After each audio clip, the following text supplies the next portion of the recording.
शनि 27 जुलाई से वक्री हो रहे हैं। ओके। फिर उसके बाद 12 अगस्त को सदी का सबसे बड़ा सूर्य ग्रहण आ रहा है, जो 4 घंटे से भी ज्यादा का है, और वो सूर्य ग्रहण लगेगा कर्क राशि में। ओके। कर्क क्या है? कर्क राशि जल की राशि है, समुंदर है, यानी नेवी तो एक्टिव रहेगी। भविष्य मलिका पुराण हमारी बहुत महत्वपूर्ण पुराण है, हमारे जो जगन्नाथपुरी से ये आती है, और वहाँ के झंडे पे जब चील ने उसको फाड़ा था, वो सनातन पे हमले का इंडिकेशन था। पक्षियों में चील राहु है। ओके। क्योंकि वो मारने का काम करता है दूसरे छोटे पक्षियों को। और उसके 15-20 दिन के अंदर हमारे 24 लोग, हिंदू लोग जो धर्म पूछ के मारे गए, वो घटना घटित हुई, और बाकी सब ट्रिगर होता चला गया है।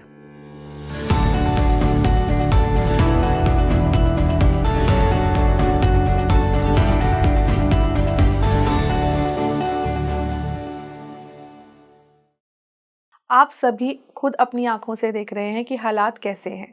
अगर हम ग्लोबल लेवल पर बात करें तो देश एक दूसरे से लड़ रहे हैं, एक दूसरे के साथ समझौता करना चाह रहे हैं, लेकिन हो नहीं पा रहा है। इंडिविजुअल लेवल पर जाएं तो इंसान अपनी मुश्किलों से, अपनी परेशानियों से जूझ रहा है। करियर की, शादी की, बच्चों की बहुत सारी प्रॉब्लम्स हैं जिनसे हम हर कोई जूझ रहा है, और कोई शायद इसका सल्यूशन नहीं मिल पा रहा है। तो क्यों हो रहा है ऐसा? एक शिफ्ट है जो हम सभी अपने अंदर महसूस कर रहे हैं। वो शिफ्ट क्या है? क्या स्पिरिचुअलिटी बढ़ रही है या हम अंत की तरफ जा रहे हैं? क्या भविष्य मालिका आने वाले समय के बारे में क्या कहती है? क्या हालात और ज़्यादा बिगड़ेंगे? क्या हम अपनी ज़िंदगियों को बेहतर कर पाएंगे? जिस बारूद के ढेर पे हम बैठे हैं, क्या उससे कुछ उसका समाधान हमें मिल पाएगा? एक एक दिन हमें ऐसा लगता है कि आज जंग छिड़ जाएगी, आज चीज़ें, नेचुरल कैलामिटीज़ का डर हमें रहता है। बहुत सारी भविष्यवाणियाँ ऐसी हैं जो हमें सच होती हुई दिख रही हैं। तो क्या है आने वाले सालों का राज? क्या कहते हैं आने वाले 6 साल? शुक्र, गुरु, शनि, मंगल क्या अपना रोल निभाने वाले हैं? गुरु फिलहाल अतिचारी अवस्था में चल रहे हैं। शुक्र और शनि का भी रोल इसमें देखा जा रहा है। इन सभी बातों पर चर्चा करने के लिए हमारे साथ मौजूद हैं डॉक्टर राकेश कथूरिया जी। नमस्कार। Thank you so much sir हमारे साथ जुड़ने के लिए। Thank you. आज सर मैं आपसे कुछ ऐसे पॉइंटर्स पे डिस्कस करना चाहती हूँ जिसको लेके ना हर कोई चिंतित है, क्योंकि जिनका ओवरसीज़ का काम है या जो बाहर रहते हैं, जिनका काम आपको पता है कि ट्रांजैक्शन है, बाहर आना जाना रहता है, वो लोग बहुत डरे रहते हैं कि कब क्या हो जाएगा, कोई नीतियाँ चेंज हो जाएंगी, हम वहाँ फंस जाएंगे। इंडिया में अगर कोई बाहर का इंसान आ रहा है तो उसको डर है कि हम यहाँ ना फंस जाएं। क्या हो रहा है? कंडीशंस बहुत ख़राब होती जा रही हैं, और सब ऐसा नहीं है कि ट्राई नहीं कर रहे, देश भी ट्राई कर रहे हैं कि कहीं तो समझौता हो जाए, बट हो नहीं पा रहा है। तो आपको क्या लगता है कि क्या ये एस्ट्रोलॉजिकल थोड़ा सा इशू है? ये पूरी तरह से एस्ट्रोलॉजिकल भी है और जियोपॉलिटिकल भी है। आप याद कीजिए 2025 की 29 मार्च को जब 5 ग्रही योग बना था, शनि, राहु, सूर्य और शुक्र और बुध, और सामने केतु थे उस समय, और मंगल उनको पूरी दृष्टि से देख रहा था, और गुरु भी पूरी दृष्टि से। तो 9 ग्रह पूरे के पूरे डायरेक्टली और इनडायरेक्टली इन्वॉल्व थे, और शनि और राहु का बना था योग, उसका नाम था पिशाच योग। पिशाच योग, ओके। जब राहु और शनि इकट्ठे थे, और उस दिन से ये ट्रिगर हो गया पूरे ब्रह्मांड में। और उसके साथ ही जो शनि हैं वो ट्रांजिट हुए, मीन में ट्रांजिट हुए थे उस दिन, कुंभ से मीन में वो ट्रांजिशन था, और मीन राशि भचक्र की अंतिम राशि है। तो ये सारे जो रहस्य हैं ग्रहों के इंडिकेट करते हैं। उसके बाद अप्रैल में हमने देखा कि पहलगांव में जो हमारे टूरिस्ट थे, जिनका इन चीज़ों से कोई लेना देना नहीं, बहुत दुखद था वो। हाँ, और उसमें भी पाकिस्तान के साथ साथ हमास का भी इंडिकेशन था कि शायद वो भी इन्वॉल्व है। ओके। क्योंकि सारी इंटरनेशनल कनेक्टिविटी बनी हुई है। उसके बाद देखिए जो युद्ध था यूक्रेन और रशिया का, वो भी ज्यादा भड़का। राइट। चाइना ने जो धमकी देनी शुरू कर दी ताइवान को, वो शीत युद्ध बंद नहीं हुआ है, राइट। चल रहा है, और किस समय वो भड़क जाए पता ही नहीं चलेगा। और इधर जो हमास ने 2024 में हमला किया था, 2023 के अक्टूबर में हमला, बहुत बड़ा हमला किया जिसमें हजारों लोग उसने मारे, इजराइल के हजारों बंधक बनाए, तो वो जो संघर्ष चल रहा है वो रुका नहीं है। ये सारी घटना जो ट्रिगर होके यहाँ तक, देखिए हर चीज का जो है ना काज एंड कॉन्सिक्वेंसेस होते हैं, और उसके कॉन्सिक्वेंसेस क्या हुए। यूएसए इन्वॉल्व हुआ क्योंकि उनकी टाई है, उनका गुट है जिसको नाटो बोलते हैं, और इजराइल उसका मेंबर है, तो उसको बचाने के लिए वो बीच में कूदे और इजराइल पे अटैक किया। ईरान पे इजराइल ने किया, हजारों निर्दोष मारे गए, प्रॉपर्टी डैमेज हुई, और ये जो मिडल ईस्ट जिसको बोलते हैं खाड़ी के देश, ये सारे एक एक करके इन्वॉल्व होते चले गए। और उसके पहले हमने देखा कि जो सूर्य ग्रहण था वो जो लगा फरवरी के महीने में, और 3 मार्च को चंद्र ग्रहण लगा, 18 फरवरी को सूर्य ग्रहण लगा था, 3 मार्च को। इन दोनों ग्रहण के बीच 28 फरवरी को बड़ा भारी अटैक इजराइल और यूएस ने मिलकर किया ईरान पे, उनके 40 टॉप लीडर मारे गए, और उसके बाद वो रुकने का नाम नहीं ले रहा। बीच में वो जो है रुकते हैं, सीज फायर करते हैं, टेबल पे बैठते हैं, लेकिन कोई समझौता नहीं हो रहा। ये बिल्कुल जो इस समय विश्व बैठा है बारूद के ढेर पे बैठा है, जैसा आपने कहा, और कब क्या हो जाए किसी को नहीं पता। ये खाड़ी के देशों से सारी दुनिया को तेल गैस की सप्लाई होती है, पेट्रोलियम सेक्टर पूरा यहाँ से कंट्रोल होता है, और वो सब डिस्टर्ब हो गया, उन पे बम्बार्डमेंट हो गई हैं, और ये स्ट्रेट ऑफ हार्मुज में ईरान ने रोक लगा दी, यहाँ से जहाज नहीं निकलने देंगे। उसके बाद अमेरिका ने लगा दी। इस समय ये जो एनर्जी प्रॉब्लम है पूरे वर्ल्ड में बहुत बड़ी हो चुकी है, और ये पूरे विश्व का नुकसान हो रहा है, और संसार के हर व्यक्ति का नुकसान हो रहा है। हम ये कहें देश लड़ रहे हैं, हमें क्या लेना देना। ये जो खाड़ी के देश यूएसए, इजराइल, इनकी वजह से पूरी दुनिया की इकोनॉमी डैमेज हो रही है, शांति भंग हो रही है, और जो है महंगाई बढ़ रही है। आप ये देखिए फूड स्टफ के रेट भी बढ़ने शुरू हो जाएंगे अगर नहीं हुए तो। चेंजेस तो दिख ही रहे हैं ऑटोमेटिकली। हाँ, देख रहे हैं कि बढ़ने शुरू हो चुके हैं। कई देशों में तो 50% तक पेट्रोलियम के भाव बढ़ गए हैं, पेट्रोलियम प्रोडक्ट्स के, और महंगाई बढ़ गई है, और शॉर्टेज भी होनी शुरू हो गई है। और ऊपर से जब 19 मार्च को ये साल शुरू हुआ, इसका नाम है रौद्र संवत, नाम से ही क्लियर है, जहां राजाओं की ईगो की क्लैश होगी, सॉल्यूशन नहीं निकलेगा, और जो है अराजक तत्व वो अराजकता और फैलाएंगे, सांप्रदायिकता फैलाएंगे। इस तरह की जो कॉम्बिनेशंस ग्रहों की बन रही हैं, जैसे शनि के साथ सूरज का आना, मंगल का आना, राहु के साथ आना, षडाष्टक बनना, इस तरह की बहुत सी विषम परिस्थितियां चल रही हैं। और अभी हमने देखा कि यूएस के प्रेसिडेंट चाइना आए 3 दिन के लिए, और पूरी दुनिया को बड़ी उम्मीद थी कि कहीं कोई समझौते पे पहुंचेंगे, लेकिन दुख की बात यह है कि समझौता तो छोड़िए, मनमुटाव और ज़्यादा बढ़ गया है। मतलब एक दूसरे को धमकियों पे आ गए हैं, और आगे आने वाला समय जो है, जो ग्रहों की स्थिति है, गुरु जो है अतिचारी चल रहे हैं। 2 जून से वो प्रवेश करेंगे अपनी उच्च राशि कर्क में, 13 साल के बाद आते हैं लगभग। अच्छा, ये 13 साल बाद कर्क में जा रहे हैं। हाँ, क्योंकि पूरा चक्र लगाते हैं ना 12 राशियों का, और लगभग 12 से 13 महीने के बीच में एक राशि में रहते हैं। तो 2 को वो अपने ही पुनर्वसु नक्षत्र में प्रवेश करेंगे। 18 जून को वो शनि के नक्षत्र पुष्य में प्रवेश करेंगे।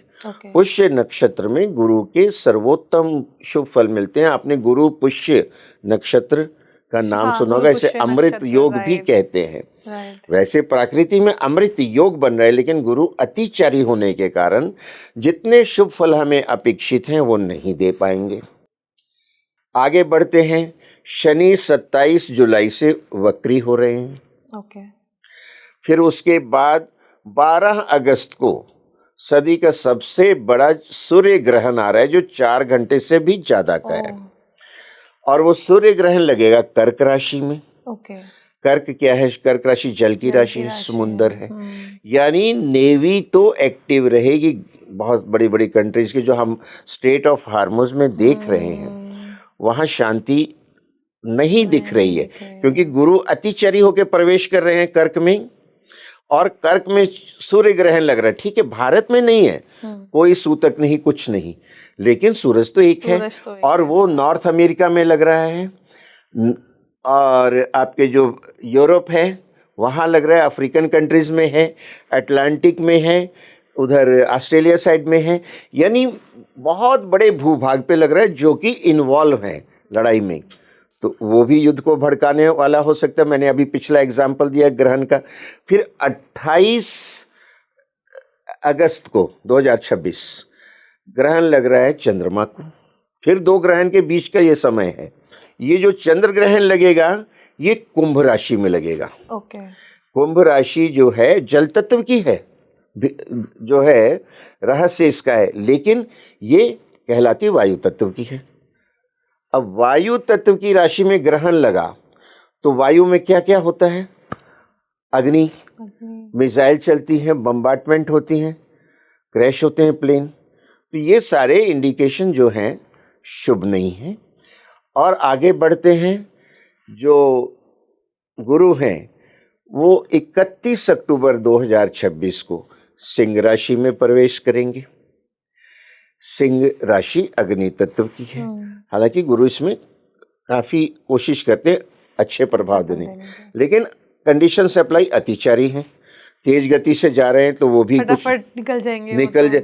आप किससे बात करना चाहते हैं वो आपकी हेल्प कर सकते हैं, लेकिन वो इतनी तेजी से जा रहे हैं, कहते देखो अभी मैं जल्दी में हूं, बाद में बात करेंगे। तो आपका तो जो आपको चाहिए था मिला तो है नहीं। हालांकि निकल आपके सामने से गए, वो आपके सामने से निकल गए, लेकिन आपका कुछ भला नहीं करके गए। अब वो 25 जनवरी 2027 से सिंह राशि में वक्री होंगे। ओके।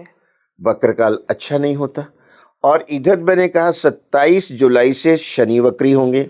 मीन राशि चक्र की अंतिम राशि, और रेवती नक्षत्र चक्र का अंतिम नक्षत्र। हाँ, यानी जहां अंत होना है वहां से हलचल है, जंक्शन है ये एक साइकिल का दूसरे साइकिल के साथ।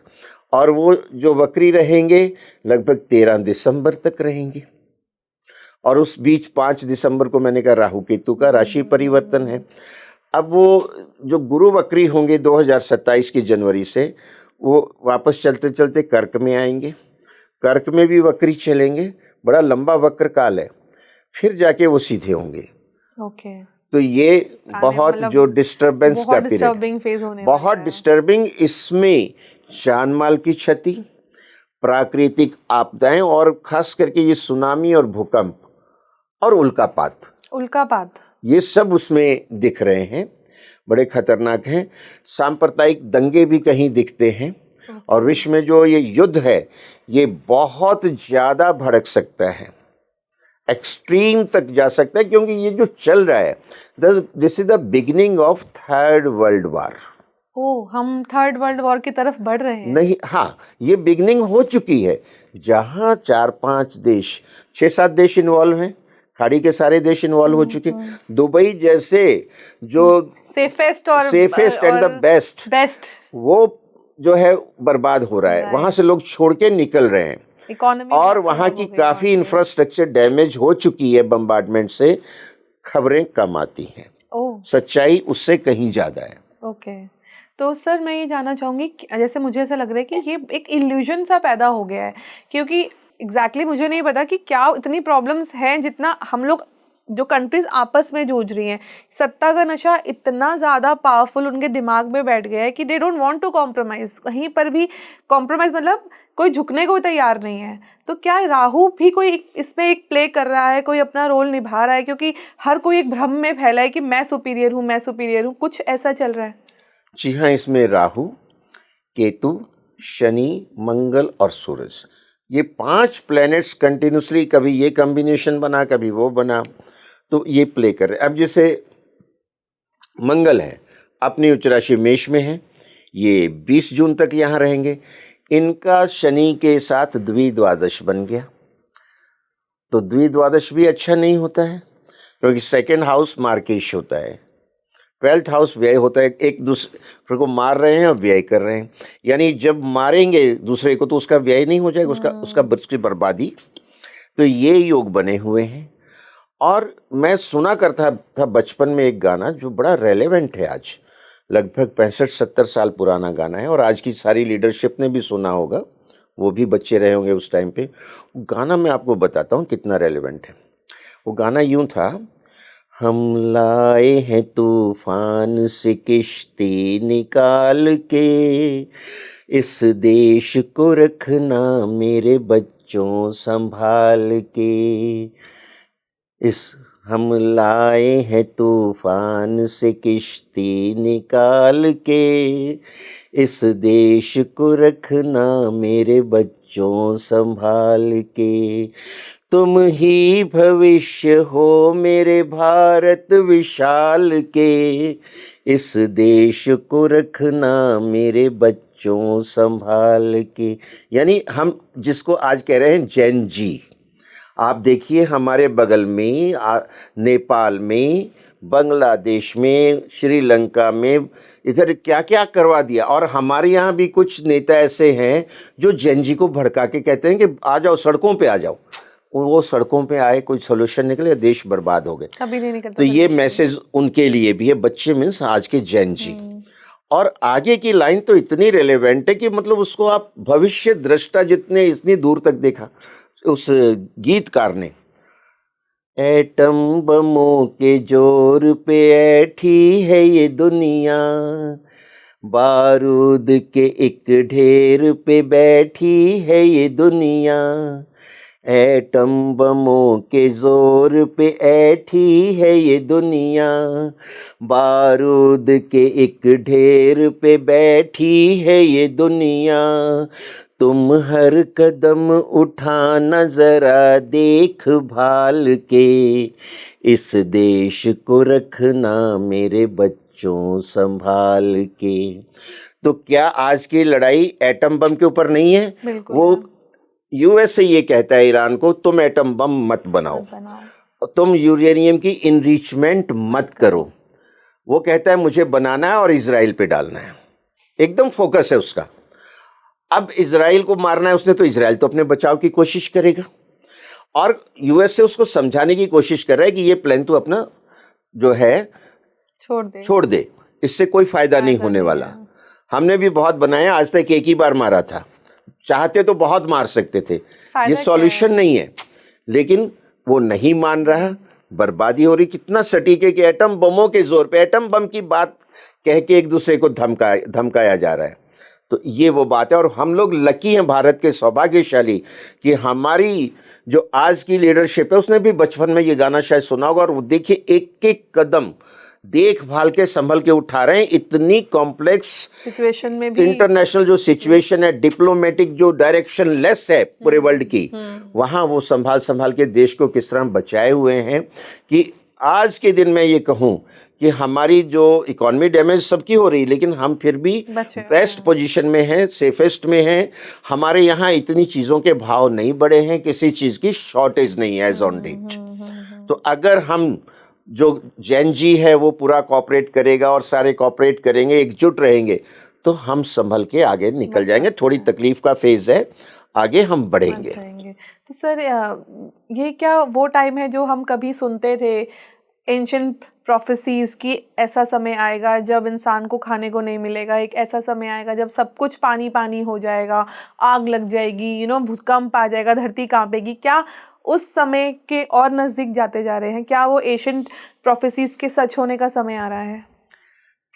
यदि हम देखें, गुरु अतिचरी चल रहे हैं, सबसे शुभ प्लेनेट हैं, यही सबसे ज़्यादा हमें सेफ्टी देते हैं, खुशियाँ देते हैं, प्रोग्रेस देते हैं। अब ये अतिचारी 2032 तक है, 1-2 दिन के लिए नहीं है। यानी आगे के 6 साल आप जो देखें, इनसे कोई मदद नहीं मिलेगी। फिर शनि अपनी नीच राशि में जाएंगे इस दौरान, और गुरु भी अपनी जो अनफेवरेबल राशियां हैं, जैसे कन्या बुध की राशि है, तुला शुक्र की राशि है, इन 2 राशियों में वो पीड़ित रहते हैं।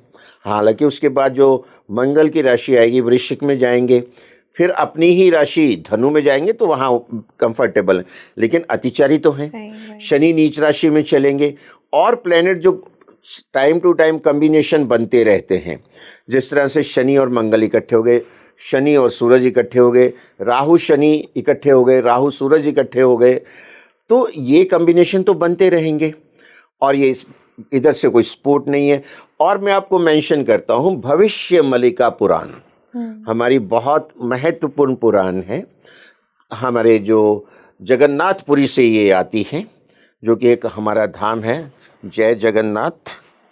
और वहाँ के झंडे पे जब चील ने उसको फाड़ा था, वो सनातन पे हमले का इंडिकेशन था, क्योंकि हमारा ध्वज हमारा सनातन है। पक्षियों में चील राहु है, ओके। क्योंकि वो मारने का काम करता है दूसरे छोटे पक्षियों को। वो राहु है, राक्षस है पक्षियों में, यूं समझ लीजिए। उसने झंडे को अटैक किया, जो कि पहले कभी नहीं हुआ था। और उसके 15-20 दिन के अंदर हमारे 24 लोग, हिंदू लोग जो धर्म पूछ के मारे गए, वो घटना घटित हुई, और बाकी सब ट्रिगर होता चला गया है। उसके बाद युद्ध हुआ हमारा पाकिस्तान से, तो इतनी उसकी वैलिडिटी कि उसके झंडे पे किसी ने हाथ लगा दिया तो भी उसका इंटरप्रिटेशन आता है। ये तो पुराण है, और वो ये कहती है कि 2032 तक का समय बहुत विध्वंसकारी है, बड़ी बड़ी प्राकृतिक आपदाएं आएंगी, युद्ध होगा, और हो सकता है कि जैसे जल, साइंटिस्ट भी ये कहते हैं कि ग्लोबल वार्मिंग की वजह से जो है पानी की शॉर्टेज होगी, समुद्र स्तर बढ़ता जाएगा, वाटर लेवल जो है सीज का, और वो आसपास के जो इलाकों में पूरा भर जाएगा। देखिए, साइंटिस्ट जो कह रहे हैं और जो भविष्य मलिका पुराण कह रही है, उसमें सामंजस्य आता है। यहां मैं एक चीज और मेंशन करूंगा। अभी बार बार धमकी दी है ट्रंप साहब ने ईरान को कि मैं तुम्हें पाषाण युग में पहुंचा दूंगा, यानी स्टोन एज। अब इसमें मैं आपको एक बात बताता हूं, सेकेंड वर्ल्ड वार के बाद की, कि प्रेस कॉन्फ्रेंस हो रही थी अल्बर्ट आइंस्टाइन की, आज तक के सबसे बड़े साइंटिस्ट माने जाते हैं, जिन्होंने E=mc² का रिलेशन दिया है। Means mass can be converted into energy, energy cannot be destroyed and energy cannot be created. Only one form of energy can be converted into another form of energy. तो उनसे जब पत्रकारों ने पूछा कि सर 2 महायुद्ध तो यूरोप में लड़े गए, यूरोप की बहुत बर्बादी हुई है, अब 3rd वर्ल्ड वार आपको क्या लगता है कहाँ होगी, कैसे होगी? तो कहते 3rd वर्ल्ड वार कैसे होगी, ये तो मुझे नहीं पता। गंभीर हो के तो बड़ा मुश्किल सवाल है, मैं तो इसका जवाब आपको नहीं दे सकता हूं। लेकिन मैं आपको एक चीज बता सकता हूं, 4th वर्ल्ड वार कैसे होगी। बड़े क्यूरियोसिटी हुई कि 3rd नहीं बता रहे हैं, 4th बता रहे हैं। कहते सर बताइए जल्दी कैसे होगी, कैसे लड़ी जाएगी? कहते वो पत्थरों और डंडों से लड़ी जाएगी। अगेन स्टोन एज की बात कही। आज ट्रंप क्या कह रहे हैं ईरान को, दोनों कंसाइड हो रही हैं। 3rd वर्ल्ड वॉर का मतलब ये हो गया कि इतनी खतरनाक होगी कुछ बचेगा ही नहीं। यस, संसार में जो है मैक्सिमम डैमेज होगा और सब जो बड़ी आबादी और बड़ा इंफ्रास्ट्रक्चर खत्म हो सकता है। और सेकेंड वर्ल्ड वार जब खत्म हो गई थी, फिर जो उस समय यूके के थे प्राइम मिनिस्टर विंस्टन चर्चिल, उनसे पत्रकारों ने पूछा कि आप लोगों ने 2 लड़ाइयां लड़ ली, अब ये बताइए कि थर्ड वर्ल्ड वार कहाँ होगी? 2 तो आपने यूरोप में लड़ ली, अब बताइए उन लोगों का विजन कितना था कि वो कुछ क्षण सोचा। उन्होंने कहा जो थर्ड वर्ल्ड वार अगर हुई तो मिडल ईस्ट में होगी। ये सब रिकॉर्डेड चीजें हैं जो मैं बता रहा हूँ, यू कैन चेक। तो थर्ड वर्ल्ड वार कहाँ से शुरू हो रही है? मिडल ईस्ट से हो रही है। तो ये सारी चीजें जो हैं, चाहे वो हमारा सनातन है, देखिए सनातन मीन्स प्रकृति, साइंस, और हमारा Sanatan is the mother of all sciences. आपको क्या नहीं मेंशन है इसमें? 1906 तक मजाक उड़ाया जाता था कि ये बात करते हैं पुष्पक विमान कुछ चीज उड़ा के लाए थे। उड़न खटोला की हमारी प्रोफेसिस में बात होती थी। उड़न खटोला। और जब राइट ब्रदर्स ने 1906 में बना लिया तो उनको पता है कि वी वर फार अहेड। तो ये सनातन जो है, इसमें जो आतंकवादी आक्रांता आए 1000 साल तक, उन्होंने इसको खत्म करने की कोशिश की। नालंदा जैसा विश्वविद्यालय जला दिया जिसकी लाइब्रेरी 6 महीने तक सुलगती रही थी। कितनी एजुकेशन, तो कितनी आप ये देखिए कि किस तरह से खत्म किया गया। और आज भी डीप स्टेट यही है। काफी लोग कहते हैं कि सनातन इरेडिकेशन फॉर्म, सनातन को खत्म करना है। प्रकृति को खत्म करने की बात हुई है। सनातन प्रकृति है। आज भी बड़ी शान से कहते हैं और विधानसभाओं में कहते हैं। अद्भुत है हमारा डेमोक्रेटिक सिस्टम और राइट टू स्पीच। इन चीजों पे गौर करना चाहिए सरकार को और इस पे विधेयक लाना चाहिए। जी सर, हमने कई, जैसे हमारे इतिहास में कुछ ऐसे लोग भी हमने सुने हैं जो भविष्य देख लेते थे, जिसमें से हम नास्ट्राडेमस और बाबा वेंगा को कई बार हमने सुना है कि उन्होंने आने वाले समय के बारे में जो बोला है, और लोग कहते हैं वो सही भी हो रहा है। मतलब आई डोंट नो कि how can we correlate the things, but हो रहा है सही। तो क्या वाकई में वो उनको भविष्य दिखता था, या कुछ ऐसा था, उनके पास कोई ऐसी शक्ति थी जो वो आने वाले कल को कल भी नहीं, मैं कहूँगी इतने सालों बाद की घटनाओं को उन्होंने देख लिया? काफी चीजें उनकी सही हो रही हैं और नॉस्ट्रेडेमस की बातें मैंने बहुत सुनी है। आज ही देखिए कुछ जो ज्योतिषी हैं अगले कुछ सालों का तो बता रहे हैं और वो सही भी हो रहा है, क्योंकि पहले वो बताते थे तो इंडिविजुअल को बताते थे। आज सोशल मीडिया इतना स्ट्रांग हो गया पिछले 10 सालों में, वो सोशल मीडिया पे बताते हैं और वो चीजें घटित होती हैं। जब वो बता सकते हैं तो पुराने जो हुए हैं उनमें कितना जबरदस्त ज्ञान रहा होगा। और नॉस्ट्रेडेमस का तो मैंने एक किस्सा सुना है। वो अपने एक फ्रेंड के घर जाते हैं तो वो जो है पिग रखा करते थे। फ्रांस की बात है ये। अपने मतलब पशु पालते थे लोग।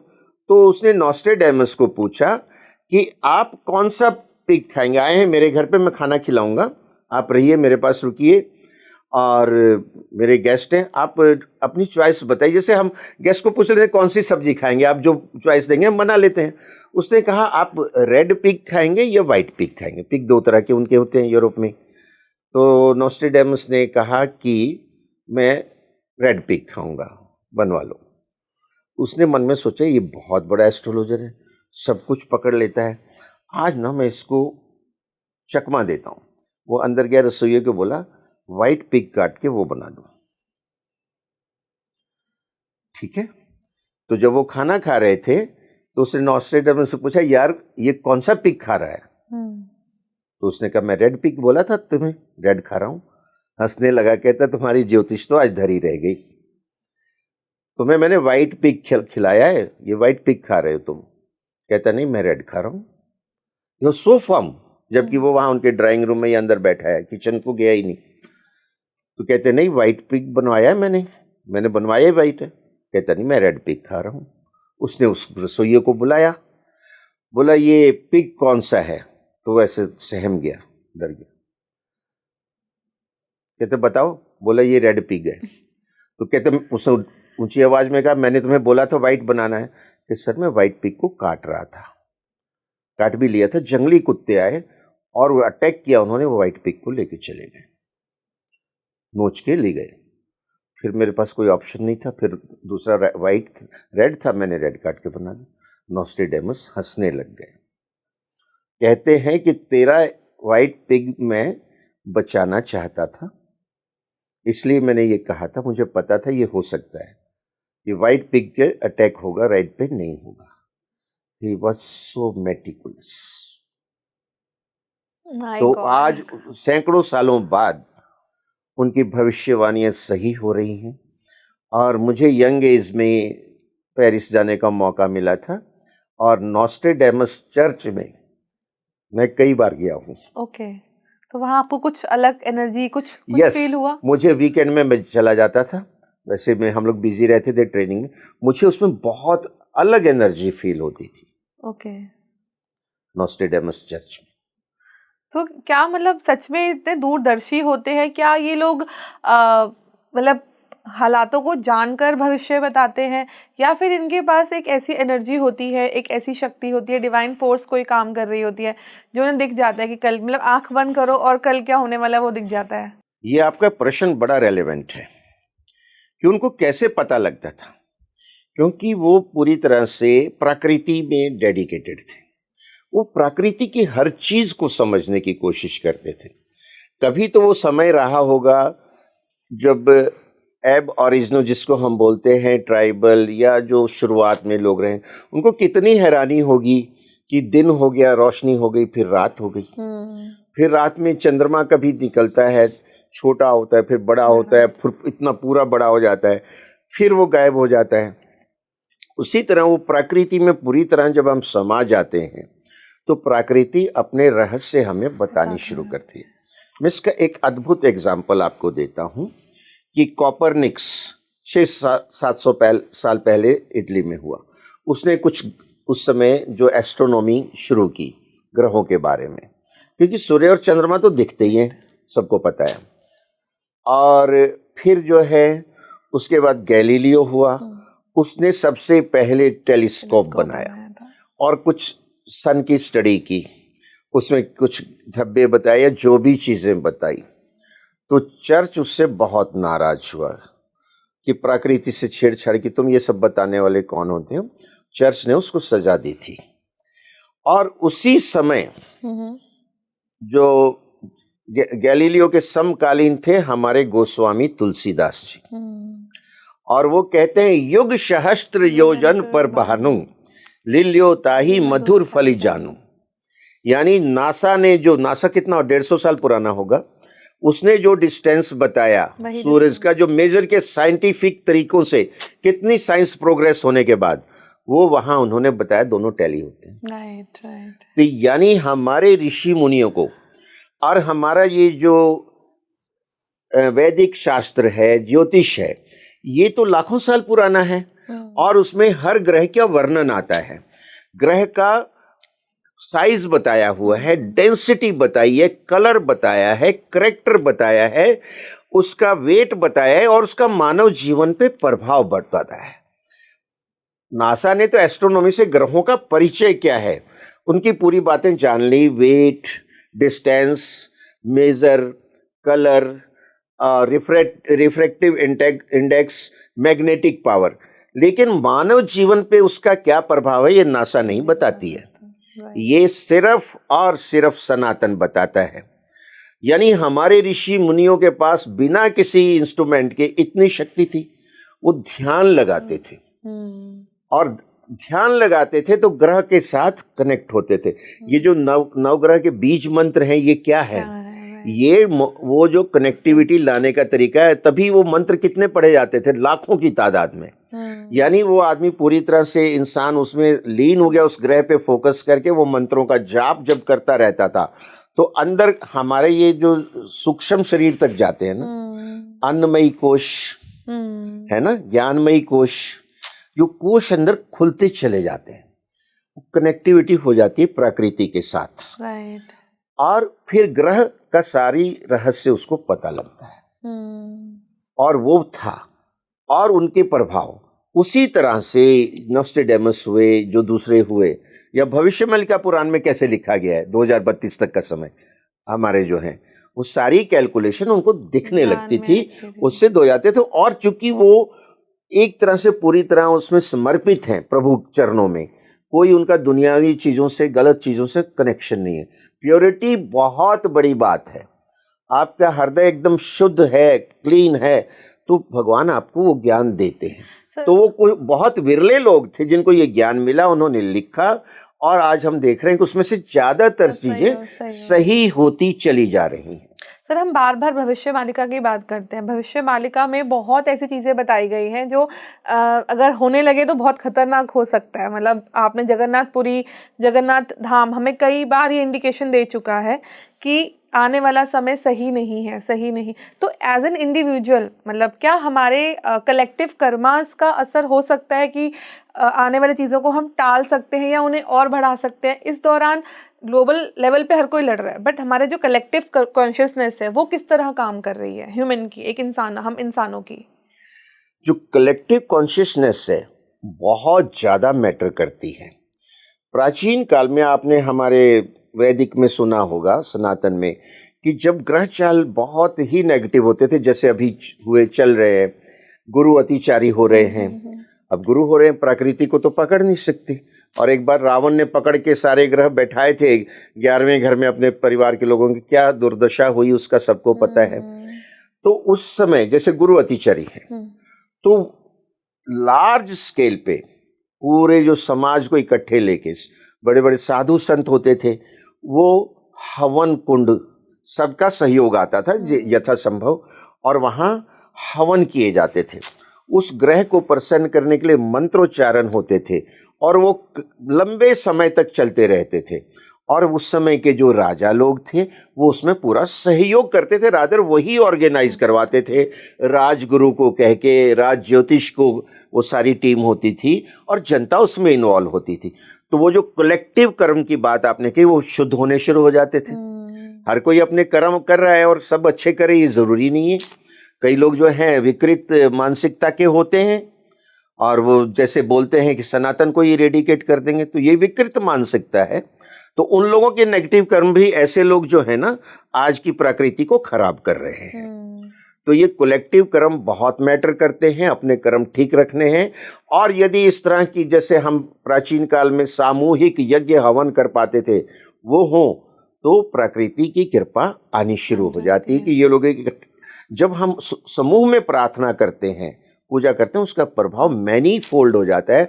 आप एक कमरे में बैठ जाइए, 10 लोग बैठ जाइए, और 10 लगातार सब साथ मिल के राम राम राम राम राम राम की माला जपिए, देखिए जो एनर्जी होगी ना, वो मैनी फोल्ड होगी। आप अकेले राम राम जपेंगे, वो एनर्जी आ ही नहीं सकती। ओके, तो मतलब कलेक्टिव कर्मा, कलेक्टिव हमारे जो भी हम कर रहे हैं, अगर हम सब मिलकर अच्छे के लिए करते हैं तो वो वाकई में अपना असर छोड़ेगा। तो सर, एक सवाल ये है कि हम टेक्नोलॉजी की बात करते हैं, और अभी का क्या है ना कि ये जो हम जिस टाइम में हम हैं, ये तो प्रॉपर ही टेक्नोलॉजी पे ही आधारित है। हम बिना टेक्नोलॉजी के एक कदम आगे नहीं बढ़ा सकते।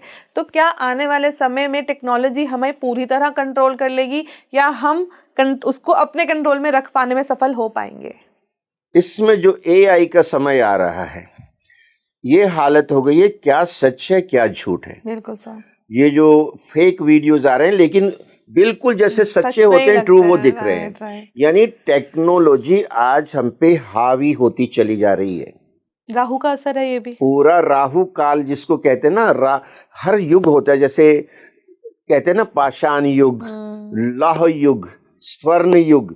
इस समय जो युग चल रहा है पूरी तरह राहु के कंट्रोल में है। राहु एक भ्रम है, एक जो इल्यूजन है, कंफ्यूजन है, वो सारी चीजें हम देखते चले जा रहे हैं, और ये आगे बढ़ती चली जाएंगी। और हम जो है, देखा जाए तो पूरा सैटेलाइट पे डिपेंडेंसी है।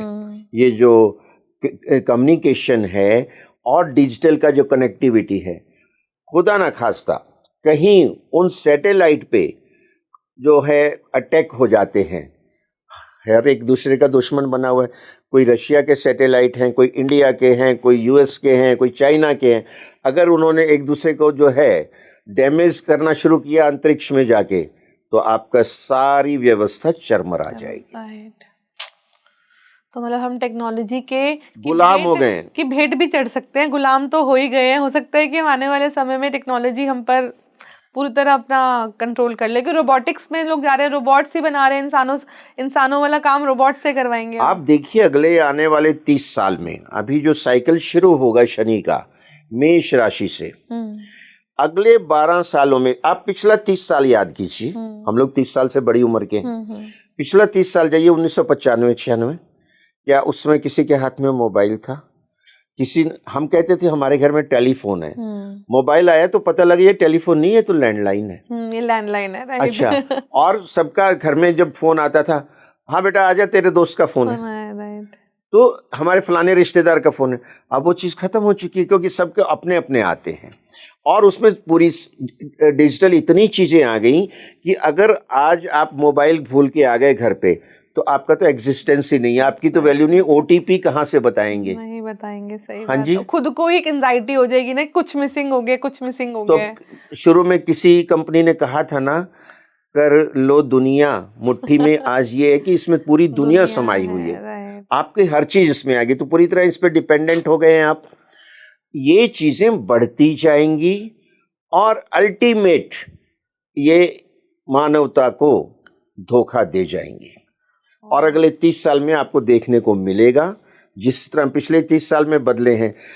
आपके घर में काम वाली आती हैं, ड्राइवर आते हैं, आप देख रहे हैं ड्राइवरलेस गाड़ियां तो आ चुकी हैं, हमारे यहाँ भी आ जाएंगी। पूरी दुनिया में धीरे धीरे जो चीज़ बनती है वो लेटर और सुनर आ जाती है।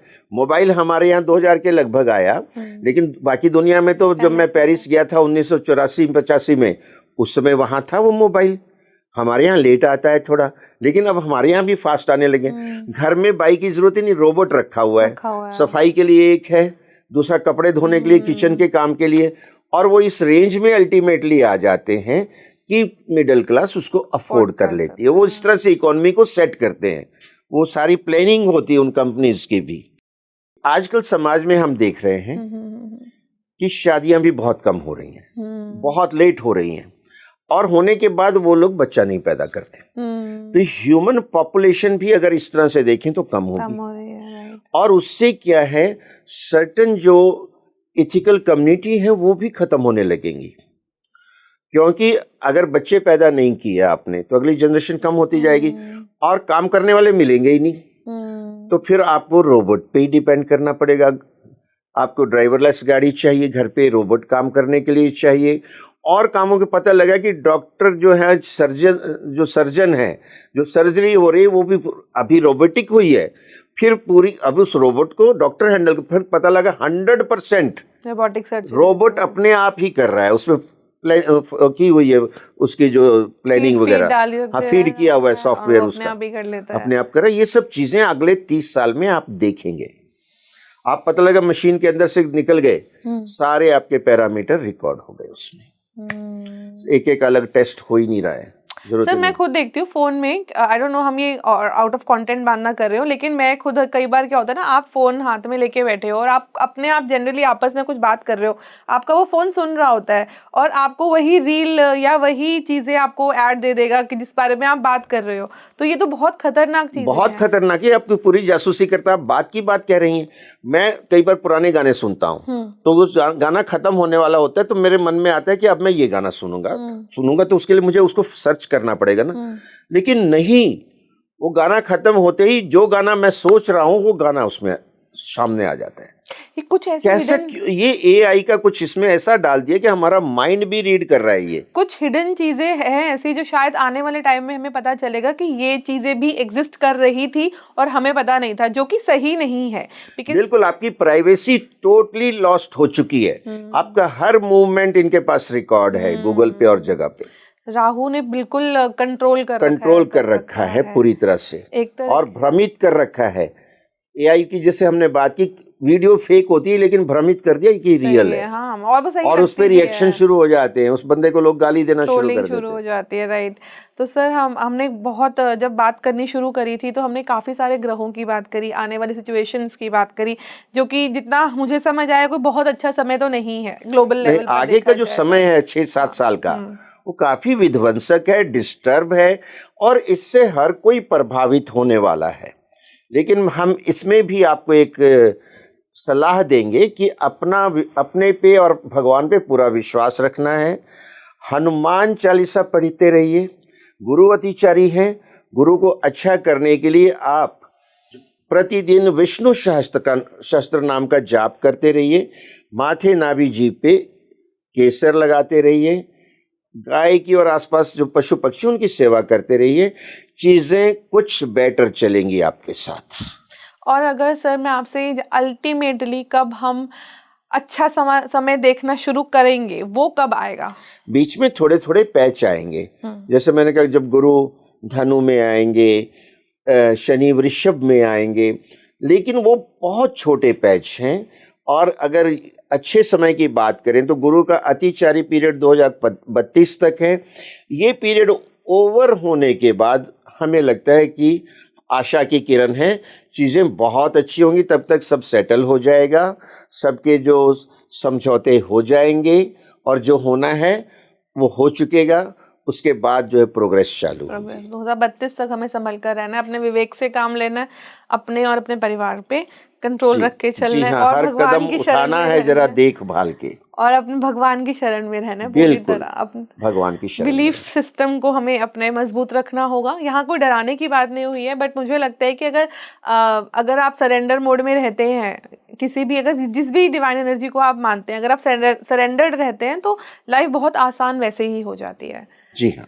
Thank you so much sir हमारे साथ जुड़ने के लिए। और फिर हम प्रार्थना करेंगे, विश्व का कल्याण हो, प्राणियों में सद्भावना हो, सर्वे भवन्तु सुखिनः, सर्वे संतु निरामय। जय श्री राम। जय Shri Ram sir, thank you so much.